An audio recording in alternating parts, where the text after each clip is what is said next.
Last time I said you don't have to master DCS before going online. At some point you just have to pick a server and join. Today we walk through a few of the available jobs. First, taking on a mission in the F-16, then moving troops and equipment in the Chinook, and finally going down on the ground in a Humvee to capture zones. I'm not going deep into every role today. This is just a practical look at what you can actually do in multiplayer. Alright, first check whether the server is PvE or PvP. They offer very different experiences, so choose the one that suits you. I would recommend start with PvE. You can also add servers to your favorites. I've got Grayflag Syria saved here, one of my favorite PvE servers. Before joining, take a quick look at the description. That's where you'll usually find the rules, required mods and the Discord link. And also anything else you might need to know. Check the Discord too. Some servers only share their password there, so you may need to join the Discord, read the rules, and grab the password from the Discord before connecting. That's everything we need. Let's move! Alright, we're on the server. First, choose a collision, red or blue. It will almost always be blue on PvE, so that's where we are going.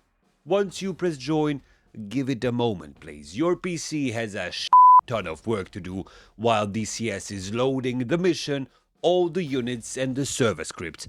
It may look frozen, but I need you to stay cool, pilots. Stay cool. Once we're in, on Grayflag, several lattices can be active at the same time. They are labeled somehow. I don't know, I call them A, B, C and so on. Each one contains several areas of operation, or in short, AOs. The red circles are enemy-held AOs. We're going to focus on this lattice down here and follow it until we find the AO we want to operate on. Before picking an aircraft, I'm going to create a route and then turn these locations into steer points and then to target points. Open the route tool at the top and place the waypoints you need. Here's a useful trick. Enter 0 feet as the altitude. The tool will then give you the actual terrain elevation at that location, so your targeting points aren't floating.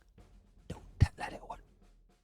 Close the route tool and find somewhere to spawn. Some servers use dynamic slots, while others use regular spawn slots. Here, we are using regular slots. So I'll zoom in on the airfield and select my aircraft. In this case, the F-16. Most multiplayer aircraft start cold and dark. If you don't know the startup yet, just use the automatic startup procedure. On this channel, we listen and we don't judge.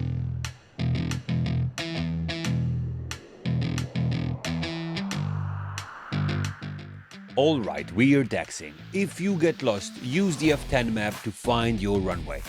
Before entering, hold short and check outside for anyone landing or taking off. If you're unsure, check F10 again and zoom out. Then make a quick SRS call. Call sign, airfield, runway. And yes, I don't always do it either. But I had to say this, gentlemen. I had to say this.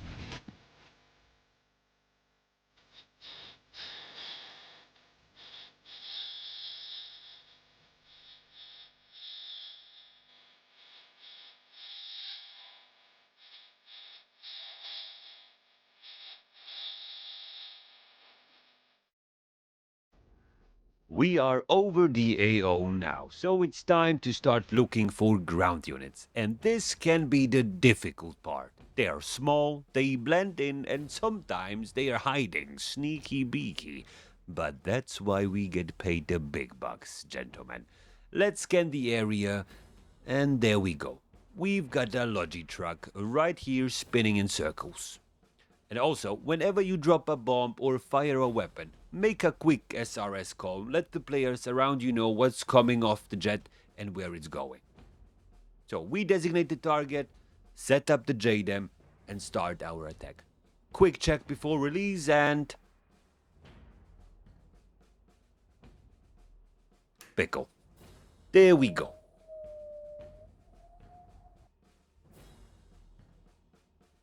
Good hit on target. And then, out of nowhere, a MiG-23 shows up and locks us. We get a launch warning, and so we start defending immediately. Chev flare, and pulling the G's, gentlemen. The strike mission just became a fight. I've got nothing on the HST, so data link isn't helping us here. We need to find him visually.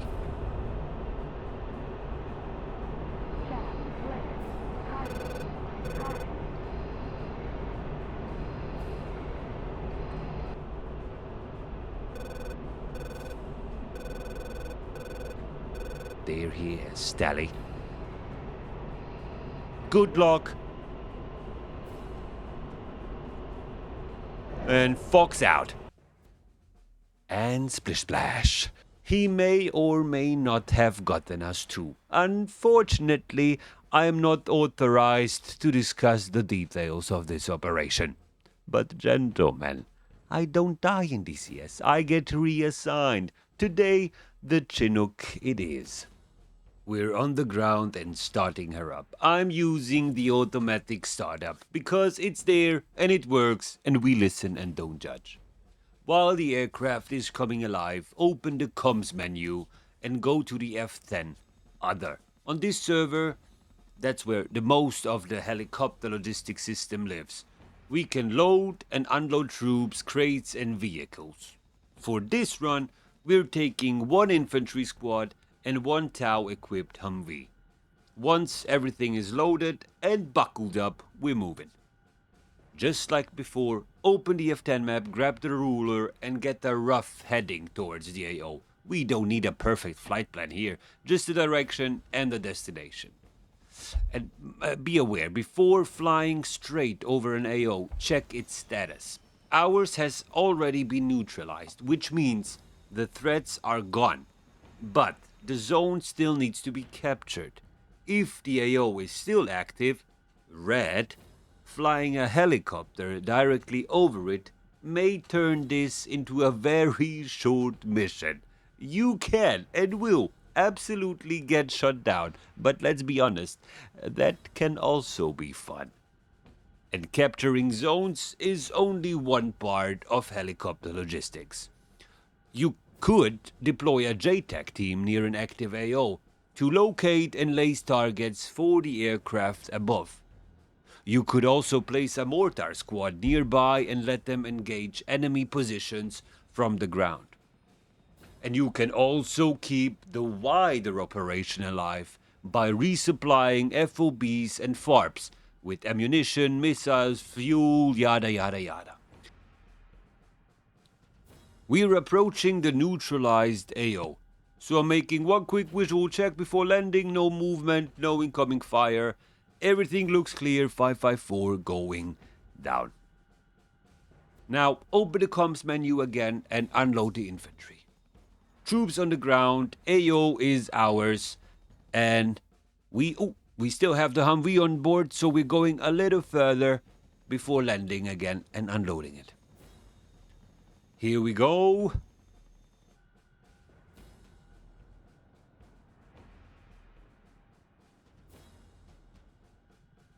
Second landing.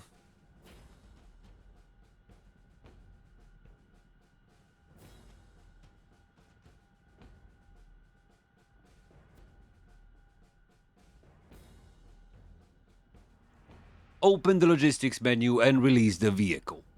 On this server, it first appears as a crate, so dropping it isn't the final step. Get back into the menu and unpack or build or whatever it is, the crate. And there it is, one Humvee ready to go. To drive it ourselves, we'll leave the Chinook and take control through DCS Combined Arms. That's the DCS module that allows us to directly control ground units. The server has to support it, and you need to own the module. one last zone to capture. DCS multiplayer looks complicated, but it really comes down to this. Find a good PvE server, pick one useful job, and learn by doing the job. You'll make mistakes, that's fine. The community will help. And next time, you'll know more. Think less and fucking do more. 554 going